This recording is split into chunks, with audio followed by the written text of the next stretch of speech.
can make it there, I'll make it anywhere. It's up to you, New York, New York.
How we doing, guys? Welcome back to another episode of the Richie Hicks Jr. Sports Podcast here on Facebook Live and YouTube. I am your host, Richie, here with my guys, Window 2, Mr. Idris Salam, a.k.a. Bosco from the Bronx. Yo. Window 3, Winter Haven, Florida. Via upstate New York, Mr. Brett Bandick rocking the Tom Brady. Rocking the Usain Bolt. It is, baby. I'm ready to rock and roll, man. Like it's been a hot minute since I've been on the show. I gotta knock the dust off. So what better way to start with the AFC East Preview show with my boys, man? I'm ready. Let's go. Yes, sir. As Brett said, tonight is the 2025 AFC East Preview. And for those of you who haven't seen the preview show yet, we start from last year's bottom and then we move to last year's top. A lot of storylines in this particular division. This division features a New England Patriots franchise who is tied for the most Lombardi trophies with 6, tied with the Pittsburgh Steelers. This division features a team that has gone to 4 consecutive Super Bowls. The only team that's ever done that, the Buffalo Bills. This division features the only undefeated season that culminated in a Super Bowl in the Miami Dolphins.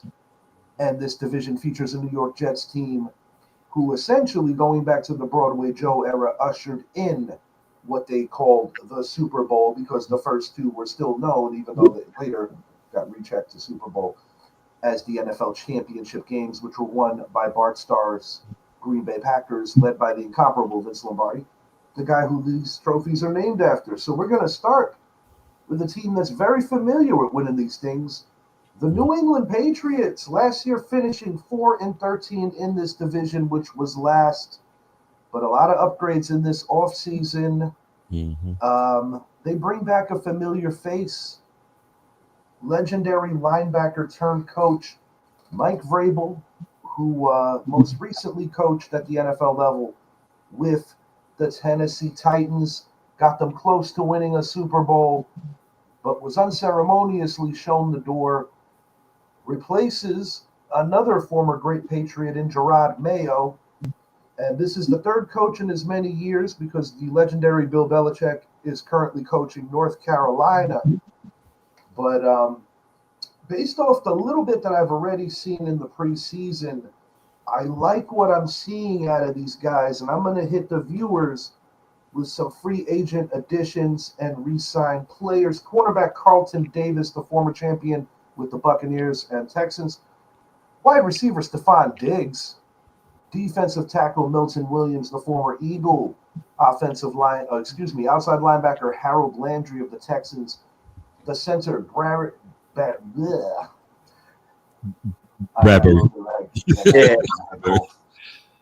Quarterback Dobbs. Possibly the smartest guy who plays quarterback in the league. Right. We're going to let this fly through a couple of times. Brett, you're a resident Patriot fan here, so I'll let you start this part up. What do you like so far that you've seen in the young preseason? I'll tell you what, boys. I like what I'm seeing. I see a big improvement. I see a lot of heart. I see a lot of optimism. And it all starts from the top, from Robert Kraft all the way down to Vrabel himself. I think Vrabel has really, made his mark. As far as all the videos and recaps I see, him breaking up fights in practice. Him, just on the sidelines before the games, just wrestling with players and having those one-on-one conversations. That shit goes a long way, guys. Yeah, I think this year, are we by any means Super Bowl contenders? No, absolutely not. But we can make a splash. I think we can surprise a lot of teams. I think we can, ruin some playoff hopes for other teams. And that's going to continue on down the road. I like what I see out of Drake May. He still needs to make his improvements. His reads are still not the way they should be just yet. I'll tell you what, and everybody, I'm pretty sure everybody's going to back me up on this, that Trevion Henderson, lightning bolt in a bottle guy, his drafts, his draft value skyrocketed after that first week of the preseason. And I'll tell you what, man, I told Richie this last week. Afton Chisholm. Yeah. Afton Chisholm. This kid is the next Julian Edelman, Danny Amendola, Wes Welker, all mixed in the one, and he's bigger than all those dudes. He is over 200 plus pounds, can run like them, can break tackles like them, and the man catches the ball every time he's targeted.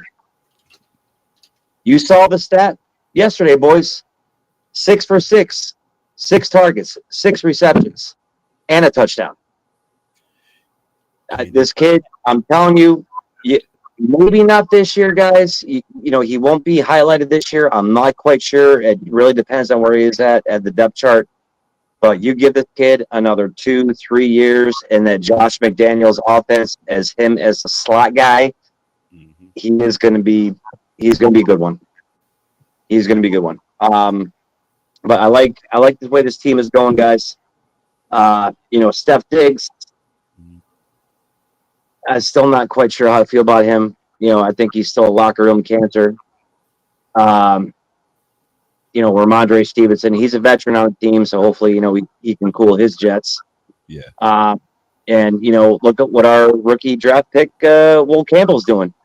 This guy is pancaking everybody in practice and on preseason on the field. This kid is going to be good, man. I like where we're headed. But like I said, are we a Super Bowl contender? No, not yet. But do we have a punter's chance against some playoff teams this year? And, maybe spoiling some other teams' fun? Absolutely. I'm 100% on board with that. I'm shooting 9 wins this year, guys. I'm shooting for 9 wins. I'm shooting for second place in the AFC East. And, a shot at the playoffs as a wild card. You want to go next? I'm going to pull up their schedule once we all speak on the team. Before I move it over to the guys you lost, I'm going to let this list start one more time. I do like the Carlton Davis pickup. I think it's really solid help. Yeah. Opposite of Christian Gonzalez, considering that Gonzalez missed a lot of time. Yeah. But Injury. he's proven that he has the tools to be a very good player in this league.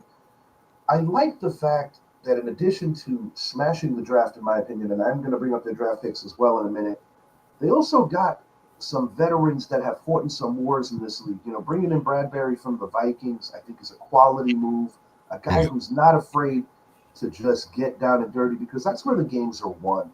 Yeah. We know about the skill players, the guys who have the eyes on them, the great quarterbacks, the great linebackers, things of that nature, great running backs. But the battles are won in the trenches, and Mike Vrabel is that kind of coach, similar to how he was winning in Tennessee. And I'll tell you the truth, he never has had a quarterback with the ceiling of a Drake May. Drake May is just getting started. And Joshua Dobbs is a quality backup in the event that May should get dinged up. Dobbs could come in and play at a good level and play within the system. And, given his acumen, his intelligence, where he was, where he would be if he wasn't a football player, I think the guy checks off all the boxes when they talk about the Patriot way. I like what Robert Kraft is allowing this team to potentially become, because, it was a couple of dark seasons towards the end of the Belichick era and when Brady was on the way out and then heading to Tampa. A lot of positive signs I'm seeing for New England. We're going to hit on some of the guys that they lost, and I'm going to shoot this at you, Idris. Brett made a point about Travion Henderson and his physicality. Yeah. It's the defense with me that I think makes this team a little scary. We know they're going to run the ball and run it well, probably. Mm-hmm. What is your outlook for this defensive unit, Idris? And anything you want to add while we're just letting the viewers see some of the players that have moved on? I'm with Brett, man. And looking what they gained of just the free agents they picked up. I mean, it's like they picked up a whole freaking squad. And they win defense. That's Mike Vrabel. They win defense. Money well spent. You're in the AFC East. You're in the AFC period. You got KC. You got a lot of offensive teams. So you're gonna need that. Just in the division alone, you're gonna need some defense. Buffalo's there. Miami's not gonna be as good as they were, but they can still put some points up there. The Jets, they're gonna be better. So I think Vrabel did the right thing by getting that defense ready. Because, like I said, May still has some things he got to work out. So you're gonna have to rely on the defense to help him out. So let's cut the field off. Let's say, hey, let's get off the field so this boy can get on the field and do his thing. May's gonna be good, dude. I liked him at UNC. The Giants were interested in him 2 drafts ago. Yeah, I wasn't a big fan of him at UNC because his accuracy and sometimes he tried to play hero ball too much. But I think now that he's in the NFL, I think he's settled down. I don't think they're Super Bowl contender right now, but I think they can hurt a lot of people, and they're pushing. I give them a couple of years. I can. Shit, I say next year they might be starting to like, hey, we're ready to make this run. I'll be honest, boys. Go ahead. The Henderson kid, I tweeted, you put him in that Josh McDaniels offense, regardless of any kind of trick plays, end around, whatever Josh McDaniels has up his sleeve. Yeah, this kid can literally change the complexity of a game in a matter of 3 seconds. That's the momentum can swing. Yeah. Everything can change with this kid and what his talent can bring to that team. That's gonna help you a lot. It'll be fun to watch, man. It'll be fun to watch. Stephon Diggs needs to go in there and be a veteran. Yes, you would have to think he would be. He's too old motivated in the right way. Yeah, he's too old to be consider that he's going to be playing Buffalo twice a year, getting back into this division. But what's most important to me about what the Patriots did right now, in my opinion, their draft class is among the best in the league. Yeah. And I believe that most of these guys are going to be instant contributors. Yeah.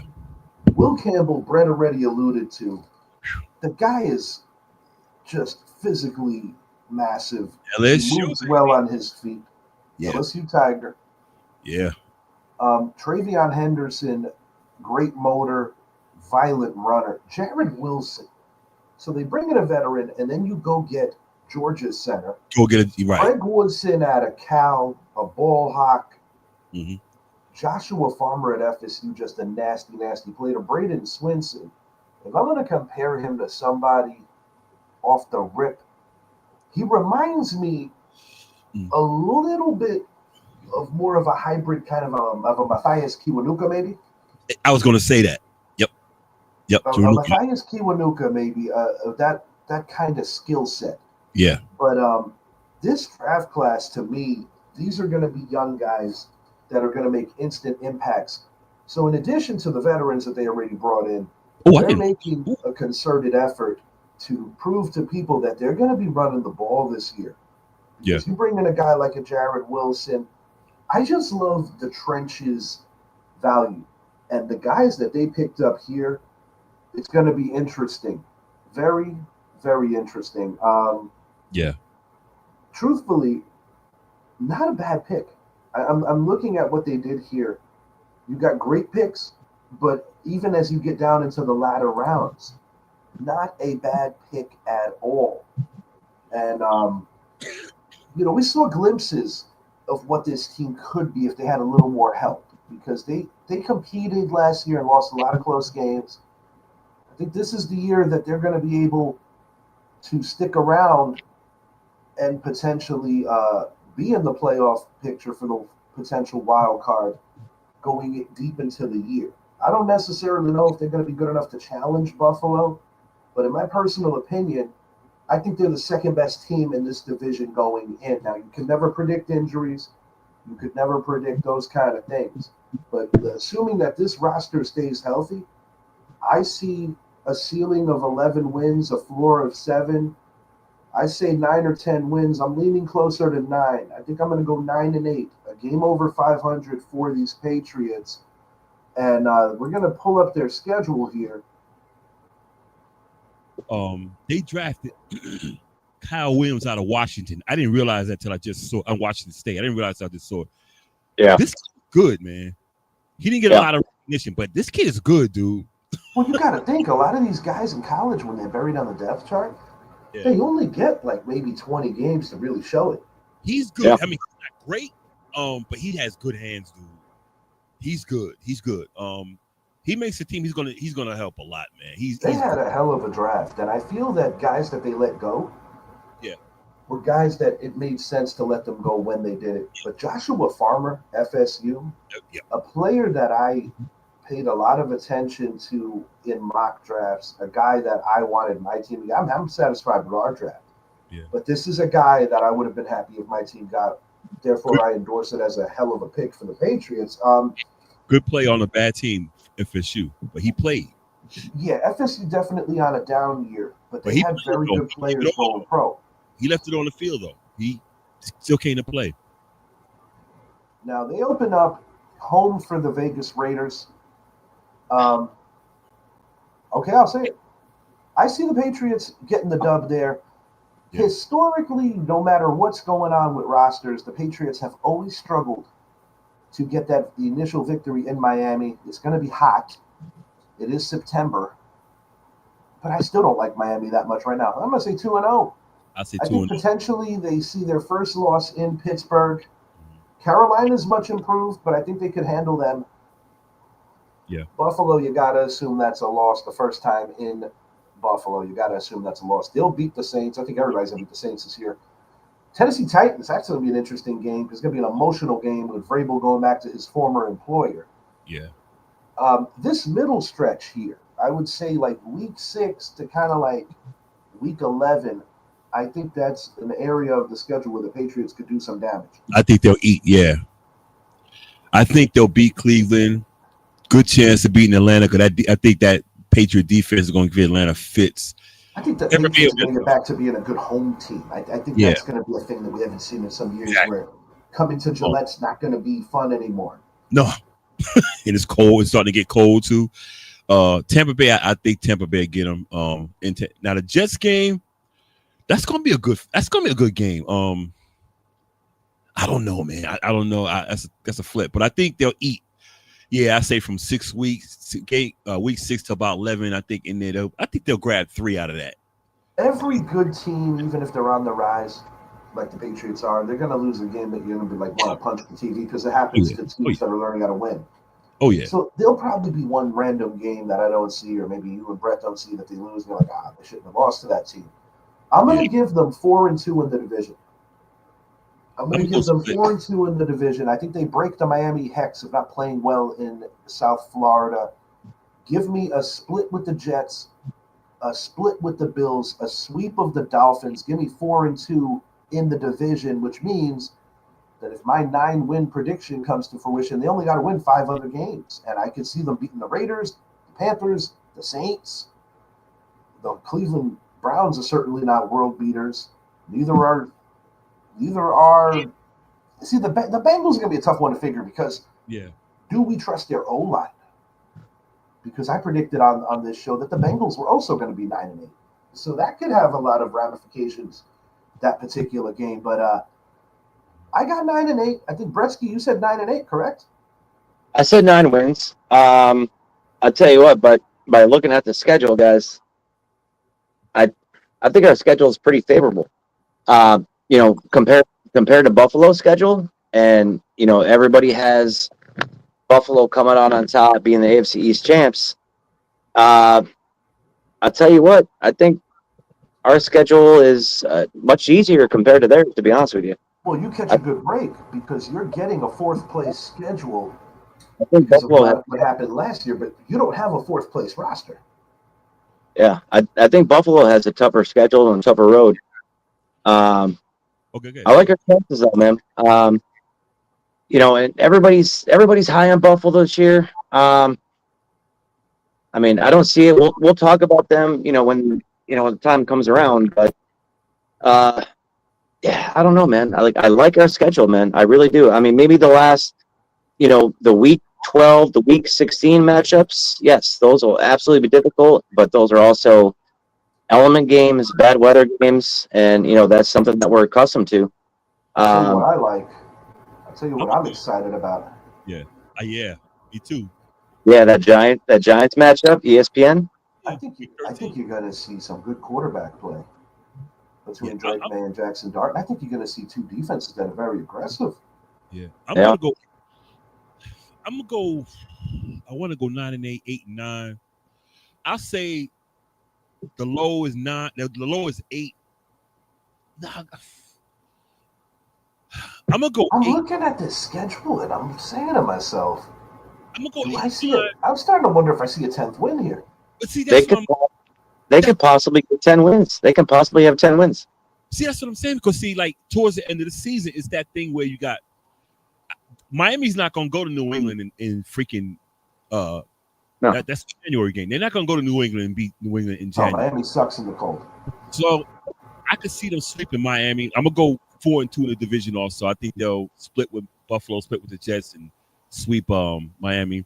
15 and 16 are going to be tough. You get Allen and Lamar in back-to-back weeks, and you're going to be on the bye week after probably losing to the New York Football Giants. So. Listen, Mahomes. Listen, I like our chances. What I'm looking at is that those Buffalo matchups. They're going to be good games. You got some stuff. We're going to split with Buffalo and split with Buffalo. You got the games at home. Like I said, dude, I'm not high on Buffalo this year. They didn't do anything to improve the defense, and they're able to step dicks. You know what I mean? So. Mm-hmm. And they can't beat Mahomes. They can't beat the Burrow and the Bengals. You know what I mean? Hey Brett, the thing about it too, you guys got favorable games at home.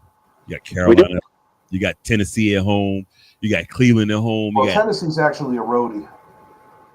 Is that oh my bad. I'm looking at Cleveland. They got the Saints, and it doesn't matter where they play them. They can beat them in a parking lot. They can beat them on the moon. Everybody's going to eat against the Saints this year. That's a home game. So like I said, the Saints. Tampa's going to be a tough one. Cleveland, Atlanta. Yeah, Tampa be tough, but you got some good games at home. I'm gonna go 9 wins, maybe 10.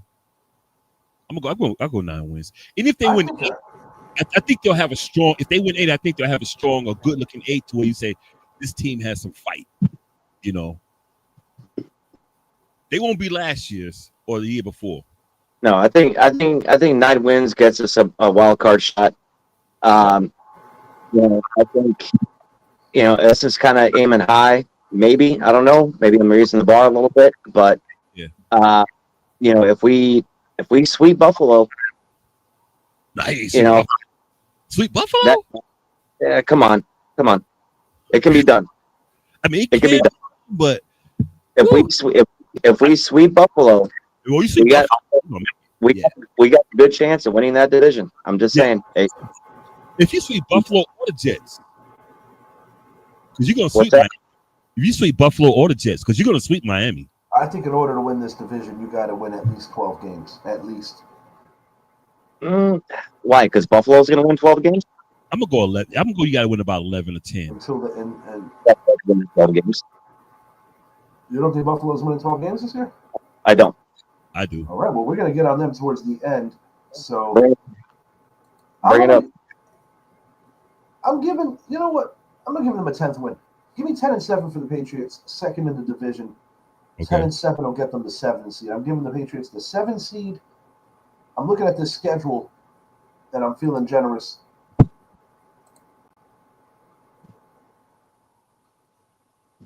Well, the good thing about the Patriots, they get to stay in the Northeast when they play the Giants and they play Buffalo. You know, you got to go far. Oh, sir. We're going to move it along to the New York Jets, a.k.a. the Tenants. Yeah. I'll tell you what. I like the Aaron Glenn hire. I think it's not only going to help the Jets, but immediately it's going to weaken the Detroit. It's going to weaken the Detroit Lions because they lost both their good coordinators. Now, we're not talking about the North tonight, but just we can't see Brett. Just making up. That's okay. No, you can't see me? No, he got the picture over you. Yeah, the schedule, man. Yeah, third in the AFC East in 2024, 5-12. We're the Jets. This is a team that, from an identity standpoint, all you could hope is that the culture is going to be healthier because last year, you know, the Aaron Rodgers circus just really took a lot of bad turns. He's now playing with the Pittsburgh Steelers. And you know, you bring in Justin Fields. Yeah. And I'll be honest, I watched a decent portion of the game last evening against the New York Giants. I'm not impressed with what I saw from the Jets at all. You know, Jackson Dart basically cut them up. The offensive line protected every quarterback. No sacks. But what most important to me, Justin Fields is having trouble. Justin Fields is having trouble getting the ball downfield. Yes. And that is not good, especially when you consider that they are playing in the swirling winds of the Meadowlands. And whether you're throwing the football or whether you're playing beer pong, there is a science to succeeding when doing anything aerial in the swirling winds of the Meadowlands. If he doesn't know about the Northeast, up there in Foxborough, Buffalo, in New York, up in Buffalo, the Northeast has crazy wind. Oh yeah, bro. Yeah, Richie and I are we're masters of those swirling winds. I know that.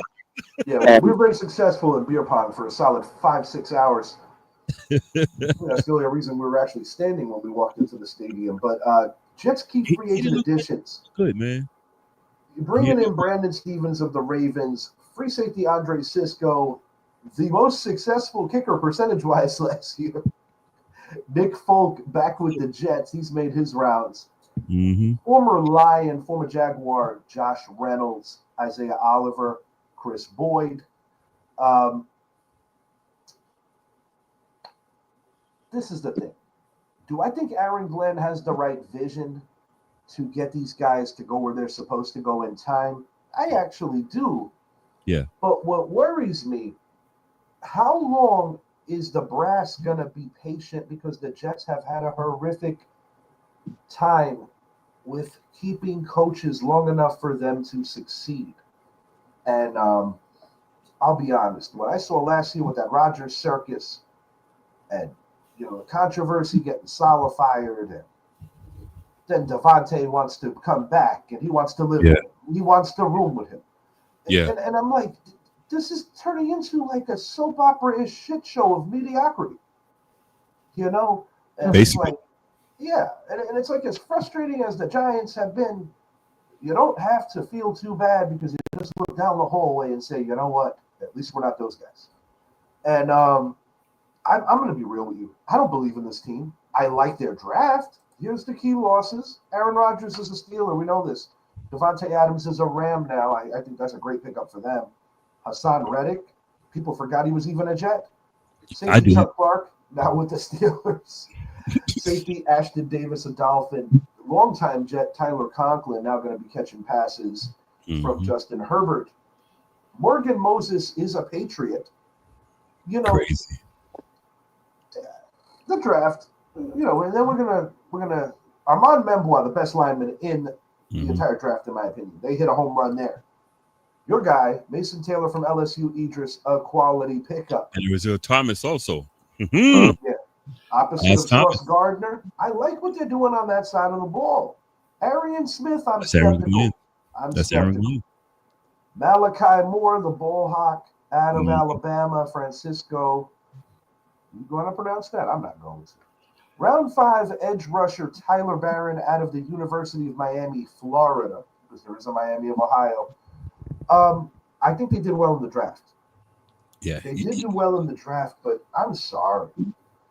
I don't believe in Justin Fields. I think he's a great person. And I think he's a good kid. I don't believe in Justin Fields. I don't think I do. I you know what? When they picked him up, I said, okay. But after watching him, I'm like, I think I'd rather roll with Adrian Martinez, man. And how long is Garrett Wilson gonna be before he starts popping off and getting frustrated? Because this team had a good buzz a couple of years ago when Rodgers first came over. Then he snapped his Achilles. The day Donovan and the Wu-Tang Clan are no longer attending games. He should have asked for a trade. The day he got drafted, he should have asked for a trade. But you know what? The one thing about it is, I don't think Fields will make it, but they're going to have a hell of a defense, man. No, they are. This is a team that's going to compete on a weekly basis. Here's my thing with that, guys. I think their defense will keep them in games. Absolutely. That's in the last couple of years, yeah. That's not even a question in my head. You know, what really comes down to, and you guys have already hit on this, is Justin Fields. Yeah. You know, we know this dude can run the ball. We know he can scramble. We know he's a run and shoot quarterback. Yeah. He's trying to be a pocket passer. He's trying to sit back and you know, lay down that accuracy. The accuracy is there. I'm concerned if I'm a Jet fan because I don't think this is a guy that's going to be able to make the plays downfield that are going to keep drives going. Right. No, that's the thing. He can make the plays down the field if he's on the run and he's, you know, and he's being blitzed. He can make throws. He's going to throw it in. You make him think for an interception. Yeah.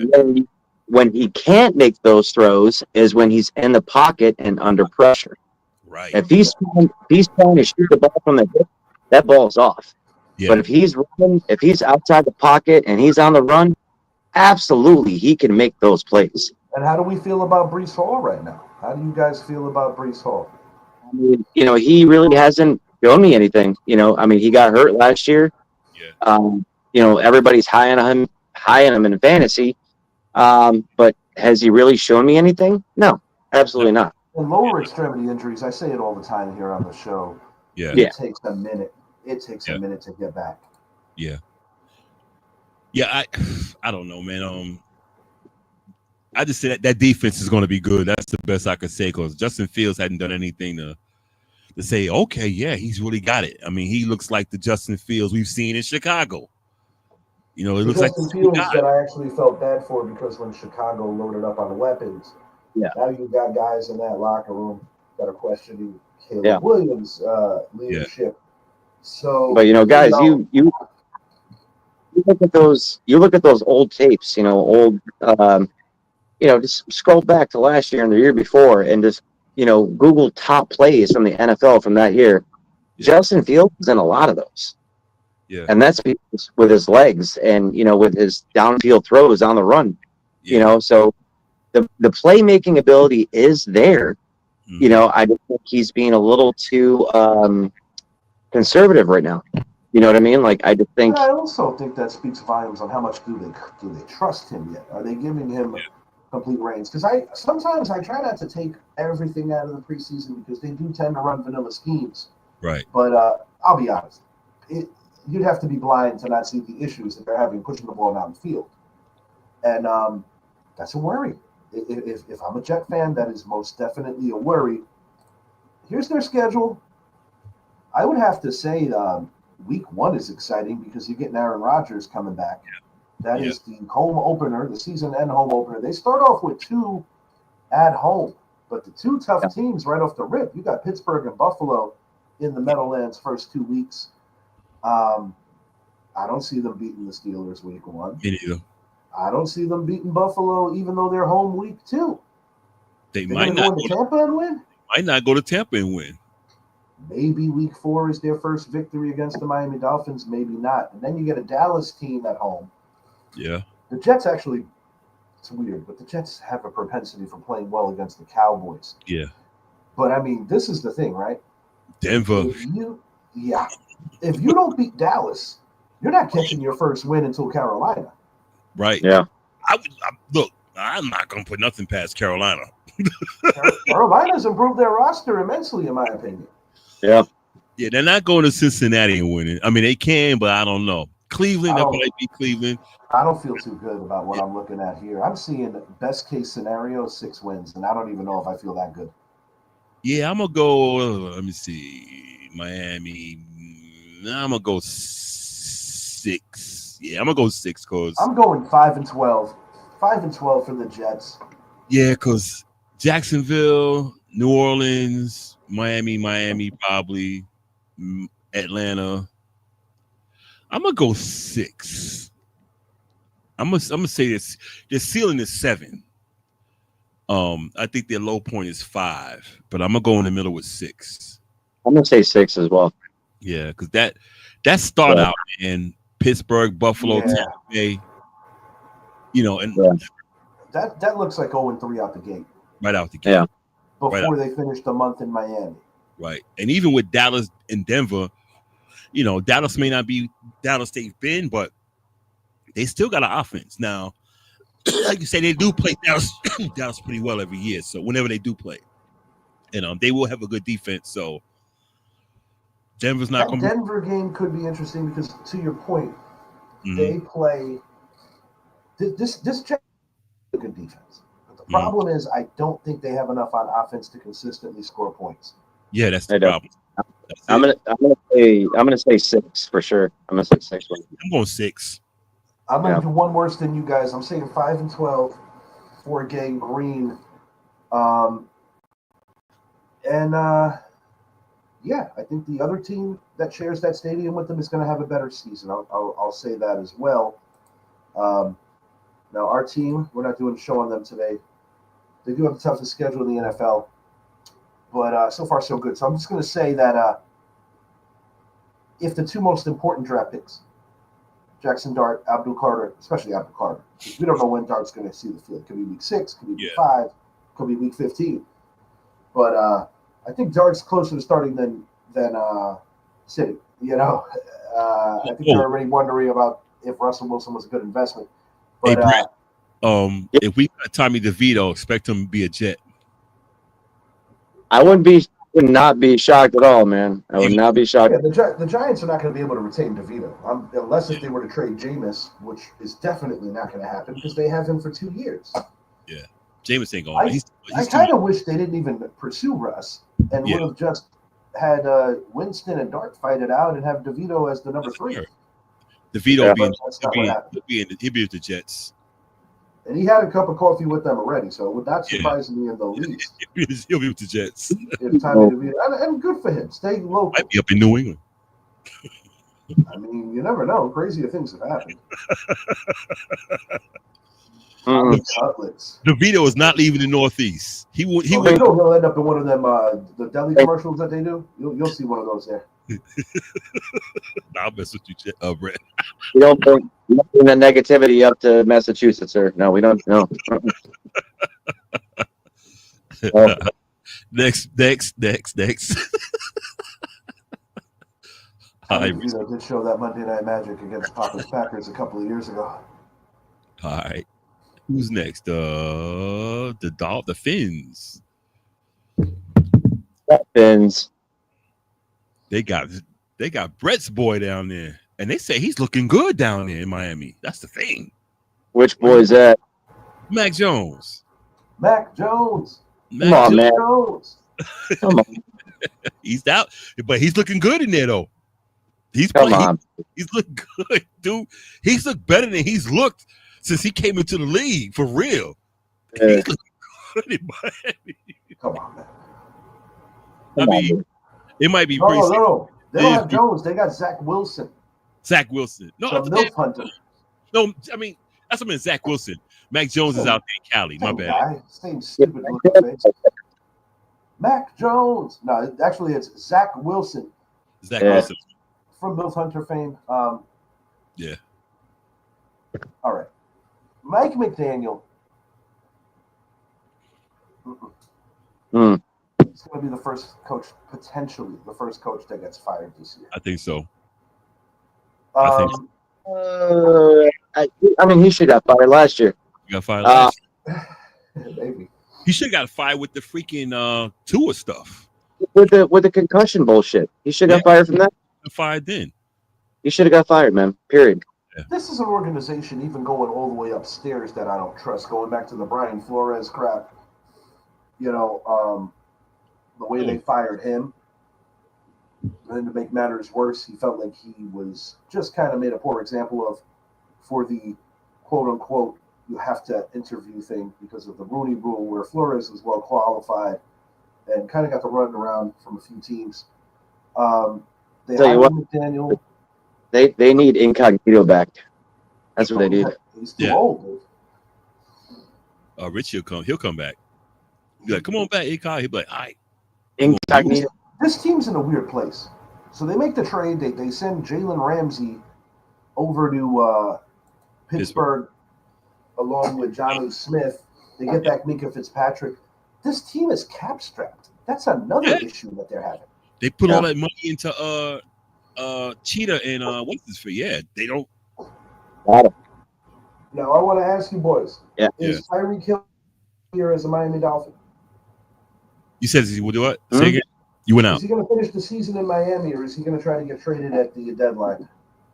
I think he'll try to get traded. I don't know if they'll trade him because, for one thing, that contract he got, and other teams are going to be like, "You're a knucklehead. You're a knucklehead. You had it made in Kansas City. You trashed your quarterback. Then you go down to Miami and things ain't working out the way you want, and you want to trash everybody down there." I wouldn't take the chance. I mean, greater talent he is, but he kind of gives me Antonio Brown vibes. Here's the thing, guys: is he getting paid to put up the numbers that he's been putting up? No. Well, last year was a big bust in terms of his fantasy value, in terms of maybe not. Started off terrible from week one. Well, but the year before. I missed your question. Say it again, Brett. Is he getting paid what? Just saying, is he getting paid? For the amount of numbers that he's putting up. You know what I mean? The first year he was absolutely. He was getting paid when he was supposed to be paid. After that, nope. But don't put him outdoors in the cold weather. Ever since he got pulled over on the side of the road before that 1 o'clock game, shit's kind of gone downhill for him. And that's where it started, to be honest with you. Yeah, that's what all. He can't play cold weather, man. Dictated was the injury to Tua. Yeah. In the Buffalo game, where Tua essentially kind of knocked himself out. Not quite as goofy as Gus Frerotte, but it wasn't smart. It wasn't wise the way that Tua decided to take on a linebacker. Raheem Mostert. It's funny how quick things change in this league. 2 years ago, he was tied for the league lead in touchdowns. 2 years later, he's reduced to sitting on the bench in Vegas now. Happens quick. Yep. Mm-hmm. Yeah. Kenneth Grant. Excuse me, guys. Kenneth Grant, Michigan Wolverines. That dude is a run stopper. Yeah. So he's a big. I'm talking about Survey. He's a big old Samoan. Knock you over. Ollie Gordon. Or not OSU. Little worried about his second gear. I didn't know they drafted Quinn Ewers. Wow. Yeah. I like. That I like. Yeah. I think he's a guy that could potentially be their starter. He could. Me personally, I think this team is in a downward spiral. Yeah. Oh yeah. Unless Tua can come out of this scot-free, no injuries this year, maybe they have a fighting chance. But I think all it takes is one shot for this kid to get really hurt for the rest of his life. And honestly, I'm a fan of football. I don't want to see that happen. I don't want to see that happen to anybody. Oh, of course not. And see, that's the thing about him. And see, that's the liability Miami has, because he can't afford to take a hit. He takes the rap. He can't take the hit. Neither can his family. You know what I mean? So take a hit, man. And see, that hurts, because see, now you got to have the best O line. You have to you have to devise a way to keep this guy protected. What are you gonna do? It's just 2 steps, boom, throw. 2 steps, boom, throw. Like you can't have a game plan where you're gonna have him run outside the pocket, or you know what I mean? Like, you have a quarterback sneak play or quarterback draw play, knowing that this guy can potentially be hurt for the rest of his life, and you can't scheme like that. You can't go into a football game, planning around that. Nope. It's just not possible. You know what I mean? So I don't know what to do. I really don't. As much as I don't want to see, Tua get hurt. I actually want to see the kid succeed. But there's only so much you can do to that. To protect him. Yeah. You got 3 extra tight ends on the line. I mean, what?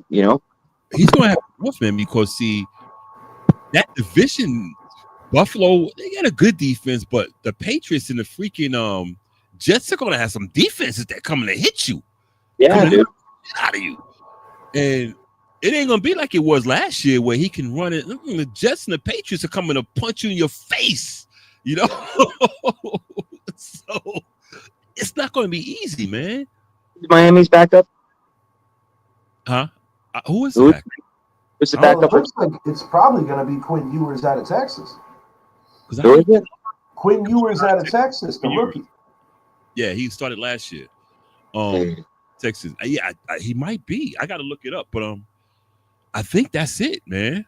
They don't have anything better than him back there. And I'm looking at their schedule. Week 1, it's a 50-50. I don't think they're beating the Patriots week 2. I got Indy beat. I don't think that it's possible. I don't think they're beating Buffalo. No, I don't think they're beating the Jets either. I said New Orleans was my top candidate for being the absolute worst team in the NFC. Miami's close. I'll be honest, guys. When I look at what's going on over here, who do I have worse than them? Maybe the Browns? Maybe? Yeah. Well, I don't know, because Flacco, who knows what Flacco going to do, man? Yeah. I see him coming out 1-4 right out the gate, and going to Carolina won't be a pushover. Carolina could. I don't feel good. I don't feel good about this schedule, and I'll tell you what. I'm looking at this schedule a little closer. I think they might finish worse than the Jets. This is probably your last place team. They might be, dude. Washington, Buffalo, Cleveland, Chargers. Here's my losses. Here's my losses. I think they go to Indy and lose. I believe that the Patriots will beat them. Buffalo's going to beat them. I think the Jets will beat them. I think they might get Carolina, but going to Carolina is not going. Carolina's not that bad. They just couldn't. They look good towards the end of the season. They showed up a lot this year. They're not going to beat the Chargers. They could beat Cleveland. Atlanta, maybe. The only reason I give them Cleveland is because it's early in the year. If that shit was week 14 and not week 7, I'd be like, I'll take Cleveland. Dude, I'm seeing 4 wins, man. Maybe 5. I think I got these guys going 5-12, 4-13, and I'm leaning towards 4. Yeah, I'm gonna say the Texas 5 for them. I think that's the bar. It's 5. I mean, if the Patriots need that game in week 18, which they probably will, they're not beating them. No, not in Foxborough, not in the cold. I'll tell you, like, you know how I said the New Orleans Saints are only going to get 1 win this year? This might be the team they beat. 2 maybe. Dude, they got I to go. like Tyler Shaw. Early going They gotta show. go to cold ass New York in December. They got to go to Pittsburgh in December. They got to go to Foxborough in December. Nah, No, sir. they gonna get run, dude. I got them for 4 wins, man. I think they come out the box 0-4. And I'm not convinced that Cheetah's going to be a member of this team at the deadline. Trade in New Orleans. I'm gonna 5 wins. Can you imagine if Cheetah found his way to Baltimore? Oh man.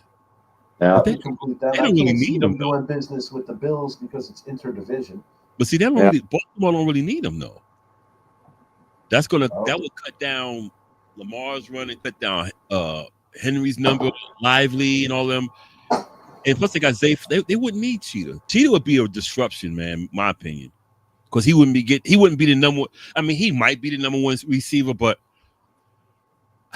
I don't see him going. I don't see Baltimore doing it. I don't see Buffalo either, because that'll be another Stephon Diggs situation. That's that shit inside the division. Yeah. They give him that division. I see his ass in New Orleans, man.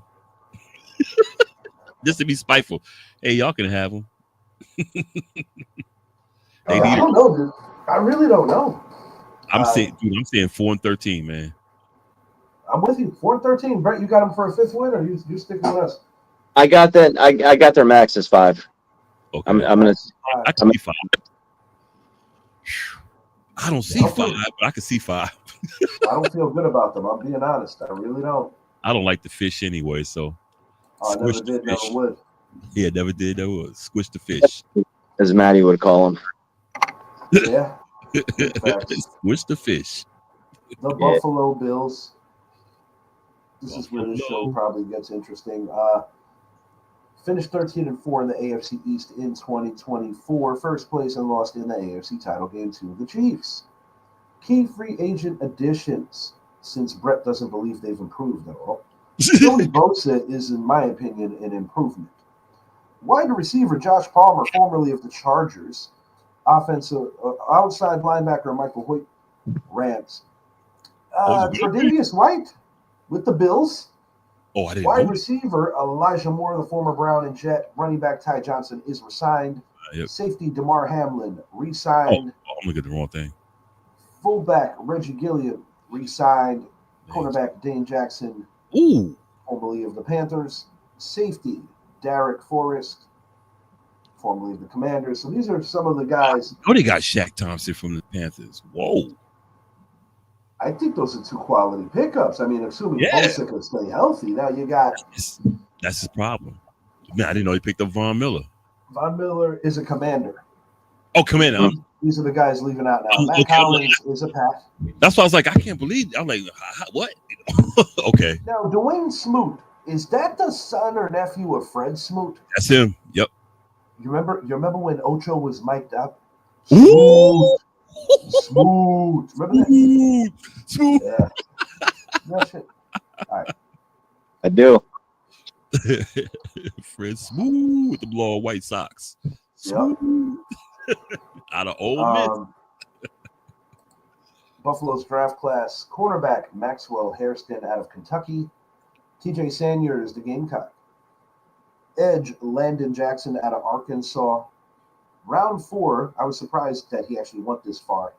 Deion Walker, also out of Kentucky. Round 5, quarterback Jordan Hancock, OSU, the national champions. Round 5, Jackson Hawes out of Georgia Tech. Quarterback Dorian Strong out of Vitech. So Buffalo is essentially making Chase Lunt. This dude is massive. He's like 6'8", bro. Yeah. UConn, this guy is massive. Hayden Prater going in round 7. I find that a little surprising. I thought he had a higher ceiling in the draft than that, but Prater could fight his way into reps because you obviously have Shakir as your slot man, and Keon Coleman starting to gain the trust of Josh Allen as the 1. But Josh Allen has been so good at distributing the football and getting the best out of pretty much whoever he's throwing the ball to. And I think that's why back then they found Stephon Diggs replaceable. Yeah. They have two good tight ends in Dawson Knox as well as Dalton Kincaid. There was some friction in the running back room. I know that James Cook, not the happiest with his contract, but I believe that this defense, assuming they can stay healthy, because Matt Milano's another guy, that dude's always hurt. Von Miller was hurt with them, that's why they let him be. They replace him with a guy that gets hurt a lot in Joey Bosa. Yeah. But I like the draft. I think they did well in this draft. It's the same story, though. This team goes as far as Josh Allen can take them. Yeah. Now, Josh Allen, of course, doesn't kick footballs, and Josh Allen, of course, doesn't play defense. But, I said it on the previous show. Mm-hmm. I think Baltimore is the class of this conference until they prove me wrong. The Chiefs won this conference last year, but I think Denver's making some strides and is going to catch up to Kansas City this year. Buffalo's two biggest adversaries, they got to beat Baltimore and they got to beat Kansas City. Yep. I'm not worried about Kansas City if I'm a Buffalo fan the way I was the last 3 years, because I don't think Kansas City is going to be there at the end. No, I think they're falling down slowly. A couple of weeks ago on the phone with Brett, I said my Super Bowl prediction is the Bills and the Rams. I'm backing off that. I think the Baltimore Ravens are going to win this conference. But I still think the Bills are the best team in this division. Now that you showed me the Bills draft picks, because I really didn't pay attention to the draft picks, I think they did a solid job with that, but I think it's much for that. Filtering younger talent, because that's an aging secondary. Well, they're beefing up on defense, as you can tell with those draft picks. They're beefing up. Yeah, they are. But they just, they knew that was the downfall for the past 3 or 4 seasons with that defense. You know what I mean? So now that they've gotten rid of some of these offensive weapons, hence Diggs, Big Game Davis, really all you have is Shakir. And Davis has been an afterthought since leaving Buffalo. Kincaid and Allen. You know what I mean? So, they have to make amends for that, and that's why they drafted so heavily on the defensive side of the ball in this draft. You know what I mean? So I get what they're doing, but it might be, it's too much too late. You know what I mean? So you think the window is closed, or you think it's just not their year? I think it's already closed. I think they had their shot. They should have beaten Case, in Buffalo. You know what I mean? That was their shot, man. That was their shot. 2 years ago, the Tyler Bass game, and last year they lost a close one again to them. I don't know. I think I don't think the window is fully closed, but it's almost shut. But they shouldn't have beat the Ravens last year. They got lucky they won that game. The thing is, as long as they have Josh Allen there, the window's never. I don't think they were supposed to close yet. Because the defense, they showed. Look at they showed up at the defense with the draft, dude. They went straight defense. Basically, except for Caden Prather, but they went defense, man. And Chase Lund. Chase Lund, boy, I'm gonna tell you something about him. That's a massive man. Josh Allen might have trouble seeing over the line of scrimmage with that guy in front of him. That's a big. You know who he reminds me of? The guy used to play Green Bay, Gilbert. What was his name? Brown. Gilbert Brown. That was a massive dude. I don't think their window's closed. I think it's closing. Baltimore's not getting any older. They're getting older, but they're not looking like they're getting any older.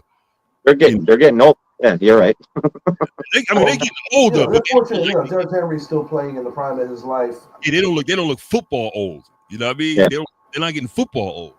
Yeah, Buffalo, they brought in, like I said, the Von Miller thing didn't work out the way it worked out for the Rams. I don't understand that. And Joey got hurt. He got hurt. Yeah, if Joey Bosa stays healthy, which he doesn't seem to do, he'll be good. But he can't stay healthy, man. I thought Joey Bosa was going to be a Niner. I was a little surprised that he ended up in Buffalo. I did too. Like hit on the head. I think I think the window is closing, but it's closing. as long as Josh Allen is, the captain of that team, Yeah. The window is always going to be open for them. You know what I mean? So they're always going to have a shot. Let's see Yeah, let me look at the freaking schedule here. They jumped right out at Baltimore. At least they got Baltimore at home. They got the Jets. I think they'll crush Miami. They have a rough stretch. They have a rough stretch after their bye week. After the bye week, yeah. Carolina, they'll be, but KC, you go to Miami. Tampa Bay is not going to be a pushover. Houston's not a pushover. Pittsburgh's not a pushover. Cincinnati not a pushover. New England ain't going to be a pushover. Yeah, that stretch from week 9 to 15. Yeah. Yeah, that's gonna be a little tough. They'll man. get Kansas City at home. Right. They always beat them in the regular season. Yeah. Philly in Buffalo, week 17. That'll be an interesting one. Yeah. I'm looking for a random stinker that they're not supposed to lose and they lose, because Buffalo does do that shit. Like, they have a random stinker every year. It's the Carolina. Might be a Carolina game. Carolina game. Yeah. It's a Carolina game. If I was going to choose a stinker, I would choose that before Atlanta, because Josh Allen loves playing indoors. Right. And on a fast track too. Oh yeah. Ooh, Can you imagine if Josh Allen was the quarterback of the Lions? At Houston match. At Houston. That's going to be a tough matchup. Yeah, Houston going to be tough. Houston's defense is much improved. Yeah. Give me 12 wins, though. I'm going 12-5. 12-5 divisional champions. And I'm going to say that their seeding is going to be either second or third in the conference. I got Baltimore is the 1 seed, 13-4 this year. Let me see. But I think the Bills could take 12 wins here. I don't think they hit 13. Give me 12-5. Dang, I want to say 12-5, 11-6. I'm gonna go. Damn, I'm gonna go 12-5. I think more close to 11-6 though. Well, it also depends on where they're at. And if they need... His wife might have came home or whatever. I don't know. Oh, okay. Heard that. Yeah, I'm gonna go 12-5. Oh, here he is. He's back. Okay. They don't have it, man. Sorry about that, boys. No, you good? So what's your prediction, Brett? I got 12-5. Maybe I'm gonna go 12-5. After looking at the schedule, guys, I'm sorry. I don't see them having 12 wins. I don't. How many you got? I really don't. 10. 10 wins. Woo! 10. I got the division. I got them winning first. He's got to lose in a lot of 50-50 games. Yeah, I think it's Buffalo, the Jets. Buffalo, New England, Jets, Miami for the finish. I think the more and more I look at their schedule, it's hard for me to give them 12 wins. It really is, and I'm not gonna. I'm not trying to be a ball buster. You know what I mean? But yeah, because I'm fighting 10. I'm fighting 11. I'm like 11. I hear you. At most 11, I would say at most 11. But I'm not giving them 12 wins. Not with that schedule. Yeah. No fuck way. No, not doing it. Say it with your chest. I'll give them 11 wins and winning the AFC East. But yeah. It's 12 wins with that schedule, dude. No, I'm not doing it. No. Say it with your chest out, man. Say it with your 12 out. Say it with your 12 out. It's not. They ain't getting 12. They ain't getting 12. They ain't doing it, boys. I'm sorry. Not with that schedule. No way. What you got? What you got for us? And I can. I'm not going to be hopeful with it, but Kincaid may have a breakout year, but if you say Shakir and Coleman, Cook, Kincaid, they got some weapons, you know what I mean? But do they? A deep ball, like a really deep ball threat, or guys. I don't know, man. I'm really hit or miss with them. But with that schedule, giving them 12 wins, fuck no, not doing. Say it with your 12 out, man. Say it with your 12 out. Call it. We're sweeping Buffalo. We're sweeping Buffalo here. Here's the pop. Fuck you. Damn, Britt. All right, we're almost there. Hold on.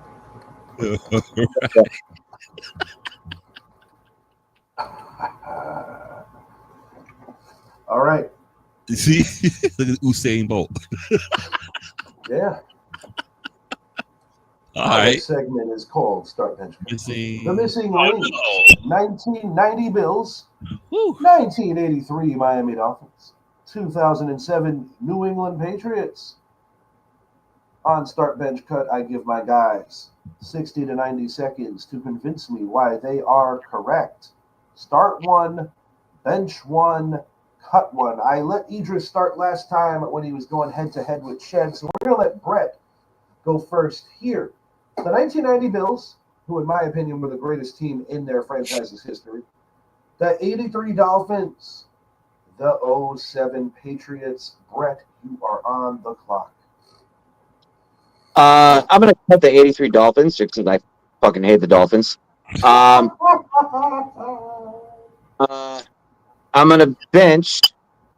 Oh wow! Come on.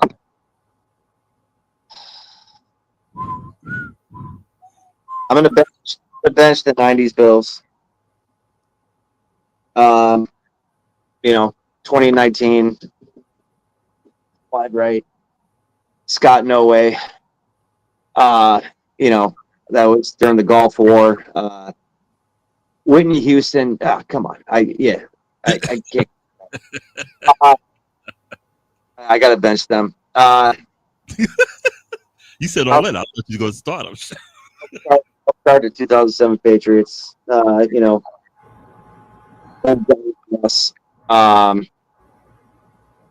Plexico burst in the corner. Yeah. Why? Why are you doing this to me? Why are you doing? I made a slight boo-boo. I meant to say the 84 Dolphins. I kind of figured that's what you meant. Meant to say what? The 84 Dolphins. Not that it's going to matter to you. 80, it doesn't matter. It doesn't matter. Cut them anyway. Yeah. I cut them anyway. All right. Yeah, I'll start the 2-7 Pats. One giant loss. Let's go. Straham's swan song. You know what I mean? So it's there's a lot on the plate there. I give you kudos. You beat the best team in the world. One of the best teams ever assembled. Give you credit. I gotta give you credit where credit's due. So starting the 07 Patriots, benching the 90 Bills, and cutting the 84 Dolphins. Yep. Idris Salam, you're on the clock, sir. I'm gonna of course I'm starting the 2007 Dolphins, and I'll tell you why. The Bills 2007. I mean Patriots. The Dolphins. They were led by Cleo Squeeze That Lemon. Yeah, I'm starting the Patriots, man. They were the first team to lose in England. Dolphins. I'll start the Patriots. 13-10 giant victory. Was Ronnie Brown on that team? Bro, they were terrible. I don't know. I don't think Brown was. Yeah, I'm gonna. I think everybody tries to forget that Dolphin team. I'm gonna cut that Buffalo's Bills team. I mean, no, I'm gonna cut the. Man. Who are you cutting? I'm cutting the damn Bills. I think he's looking for a fourth team to choose. I am. I'm cutting the Bills, and He's gonna cut the 69 Jets. Yeah, I'm gonna cut them there next, and I'm gonna bench the Dolphins. I'm cutting the Patriots because, like Brett said, best team assembled. I think they just had a bad game. They just had one bad game. They set so many records. They were just so awesome. I'm cutting the Dolphins because the team, they were good. Mark Duper, Mark Clayton, but there's nothing exciting about them except for Dan Marino. That was it. And the 49ers squashed. To where the Bills, you had the K gun, Jim Kelly, Thurman Thomas, what's the kid's name? The one that passed off, I forgot name. On defense, Andre Reed, James Lofton, Kenny Davis. Yeah, on the defense, you had Daryl Tapley, you had Bruce Smith. I mean, you had a squad, and they just special field goal, man. They lost Beebe? Huh? Don Beebe, the only Bill that actually won a ring because he went to Green Bay and got one. Yeah, Don Beebe. I think they were a complete team. They just missed the field goal.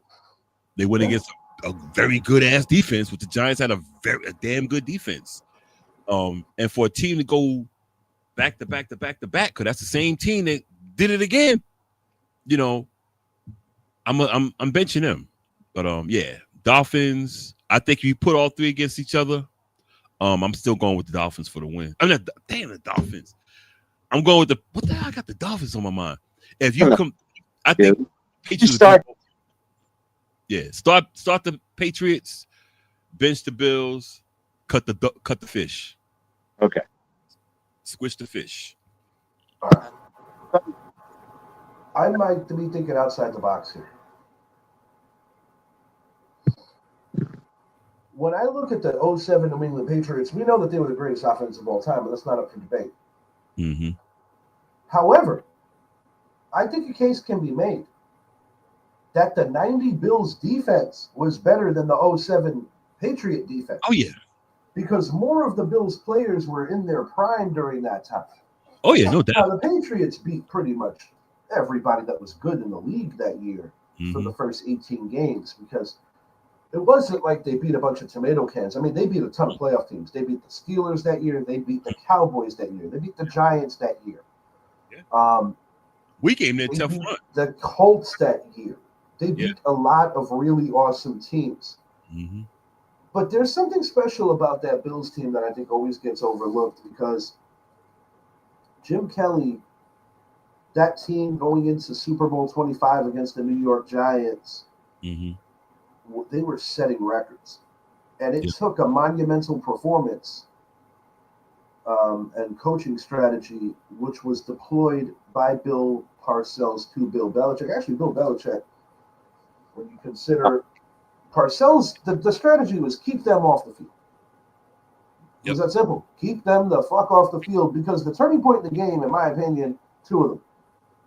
It's the Mark Ingram 3 broken tackles and then the extra yak to get the first down. Jeff Hostetler somehow, some way holding on to that football. Yeah. On the safety that could have been a touchdown. And of course, Stephen Baker, the touchdown maker, just before the half, drawing it to a 12-10 game. We know about the Norwood miss. Yeah. I tell people this in a very humble way. If they play that game 10 times, I think Buffalo wins it 8 times because that Buffalo team was that damn good. They were complete, man. They were complete. Let's just say this for the sake of objectivity. If the 1990 Bills played the 07 Patriots 10 times, what would it look like? 10 times they played. Cool. Because I think the 1990 Bills are really friggin' good. I think the Bills would be 6'4". 6'4" Bills. Because of the defense, man. That defense. It's interesting, right? It makes you wonder because that K-gun, nobody friggin' stopped. Nobody could stop it. But if it comes down to a field goal, am I taking Norwood or am I taking Gostkowski? I'm taking Gostkowski. Oh, yeah. Here's the thing, though, with that, guys, is that Bills defense ranked in the top 5, top 10 of all time? No. I can't remember. No. But that New England offense ranked top 5, top 10 of all time. Their records got shattered years later, but I think because of the impact and the record they had, they still go down as the greatest team, single season team, to not win a Super Bowl. And the other team you put with them is the 98 Vikings. But you know what the Giants' defense was ranked that year? No, 27 or 17. One of them was 17 and 17 and 07, 27 and 11. And 11. Yeah, they were ranked 17, giving up 26 points a game. The 2011 Giants are the only team in NFL history to win a Super Bowl as only a single-digit team, 9 wins. Mm-hmm. Also, bottom 5 in rushing and bottom 5 in overall team defense. But the crazy part is, if the Patriots would have won that game, they would have been the first team to win with that low of a defense. That is the lowest rated defenses that ever played each other in a Super Bowl, which is even more interesting that the game wasn't that high scoring. Right. Both defenses were playing better as the playoffs came up. Yeah, they came to play in the playoffs. Yeah, both Absolutely. Absolutely. So it's not always, the stats don't always mean everything, but that Giant team had trouble running the ball all year. So who's your The Patriots win 6 out of 10, but it would be close. Richie? You'd be close. What's that? Richie, who's your starter then? I got to start the 07 Patriots, but I'm just trying to explain to the viewer that it's a lot closer than people realize. Oh, yeah. Because I consider the 1990 Bills a top 3 team in terms of that didn't win the Super Bowl in their season. I would rank them 07 Patriots, 98 Vikings, 1990 Bills. Yeah. So when you think about all the teams that have lost Super Bowls on any given year, that Bills team was that special in my opinion. They were good. That 86 Bills Thurman Thomas is your MVP of the game if they win because he had a better performance than O.J. Anderson. Yeah. But it's very rare that they give the Super Bowl MVP to a player on the losing team. And I'm not gonna say, oh, Belichick schemed up all this stuff to slow down the Bills. No, they didn't. Parcells kept them off the field as long as he possibly could. Yeah. That's how we won that game. Yeah, had to. I saw Parcells going crazy on Belichick on the sideline. Mm-hmm. You know, they couldn't stop them. Because Buffalo was like putting up 20, 30 points every game on people. They couldn't be stopped. My late father going into that game told me that he thought the Bills were going to destroy the Giants. I did too. I thought we was going to get busted. Dude, the previous week, the Giants sent themselves to the Super Bowl by kicking 5 field goals. Right. I thought we were going to get scored a touchdown against the Niners. Dude, I thought we were going to get blasted. Rodney Hampton got injured in the playoffs. A lot of people felt that we were screwed. O.J. Anderson stepped up. Plus, we had a backup. Hostetler. Yeah, Hostetler. You know. But I'll tell you what, and I'll say this, and I mean no disrespect to Phil Simms. We don't win that game with Simms. No. In my genuine opinion. I don't think we win that game with Simms. No. Hostetler had them legs. Hostetler would run. That's like starting Bledsoe against the Rams. You know, Brady. Yeah. Hey, Simms had his moment in the sun against the Broncos years earlier, but that particular team, you never know. And it's weird how things work out because Buffalo's the team that injured Simms. The thing is, hand, right? You know what I mean? And it's always the Phil Simms Hostetler debate, the Drew Bledsoe Brady debate. Yeah. You got to go with a hot hand. You know, like the same. If Phil Simms. In the Giants' case, Simms wasn't well enough to play regardless. Yeah. Buffalo would have beat him up. They would have beat him up. Buffalo injured him. Yeah. I think it was our last loss of the regular season. Yeah, they would have beat him up. We only lost 3 games that year. We lost Monday Night Football to the 49ers, which was our second loss of the season. The previous week, the Eagles kicked our ass. Mm-hmm. Then we lost to Buffalo at home, which was our only home loss of the season. The Buffalo Bills came into Jersey and whipped us. Not whipped us, but they won a close, violent game. Yeah. I'm going to give Bresky the slight edge for the dub. I'm going to give the Patriots the W, but it would be a lot closer than people realize. An even better conversation would be, can the 98 Vikings beat the 07 Patriots? That could be a conversation for another show. Before we get out of here, just wanted to say that the 21st comes 8 years that my father has passed on. Today is his birthday for another 37 minutes. My father would have been 66 today. We lost him 8 years ago. It doesn't seem as long as it is. But no doubt about it, my father is a big reason why we do what we do here. Make no mistake about that. He is the reason why I do the show. He is the reason why I have a profound love for sports. And I said it on the show this morning. I think the thing that was so awesome about my dad, similar to Brett's dad, is that Disco Dan is the kind of guy that, like, he's one of the guys. Even though he's Brett's dad, he's at his core, he's one of the guys. And that's kind of the kind of guy that my dad was. Like, all my boys wanted to hang out with my dad, wanted the same. And he was that kind of guy. He always opened his home to people who needed help. He was not just a coach on the field. He did a lot for kids that needed more help to overcome certain circumstances, certain situations. And,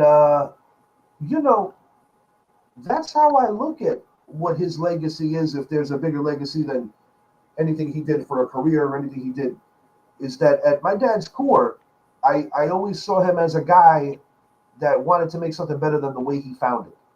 Right. And we miss you, Pop. That's all I got there. Salute. Oh, is it my turn to speak? Absolutely. Yeah. If you like to, by all means. I never met him, but I've heard enough about him. I just salute him.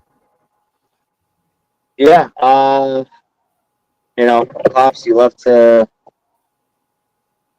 blueprint on the world on how to raise our kids, how to be men, how to treat people, and how to be a family guy. I commend you for being the man that you are and the man that you always will be. And you will be missed. And, just want you to know that we'll never forget about you. And we think about you on a daily basis. And, we're looking forward to starting the fantasy year in your name. And it's going to be a good season.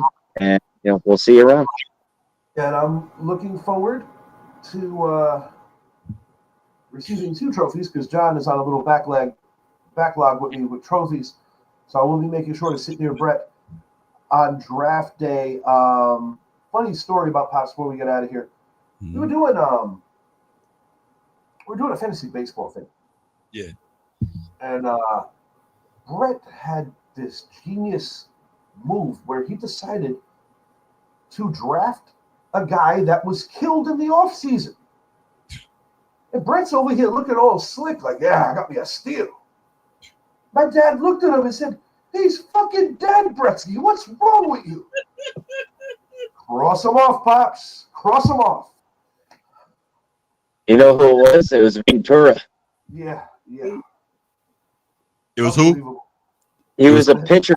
I think he was a pitcher. The Royals.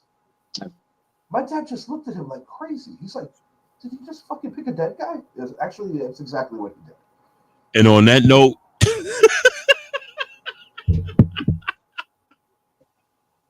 Salute, Pops.